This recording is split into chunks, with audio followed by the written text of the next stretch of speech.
कब्र हर दिन इंसान को पुकारती है और 5 चीजें मांगती है। तन्हाई का डर, कब्र कहती है मैं एक अकेला घर हूं, मेरे लिए कोई साथी लेकर आओ। याद रखिए, कब्र में आपका साथी कुरान ए मजीद होगा। अंधेरा, कब्र कहती है मैं एक अंधेरा घर हूं, मेरे लिए रोशनी का इंतजाम करो, और वह रोशनी नमाज है।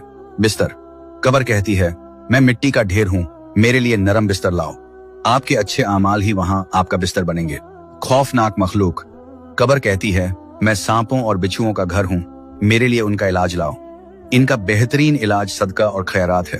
सवाल ओ जवाब, कब्र कहती है मैं सवालों का घर हूं, मेरे लिए जवाब पहले से तैयार करके लाओ, और वह जवाब कलमा ए तैयबा और अल्लाह का जिक्र है। सोचिए, क्या हमने वाकई इन चीजों की तैयारी की है? आज हम दुनिया की तैयारी में इतने मशगूल हैं कि उस घर को भूल गए जहां हमेशा रहना है।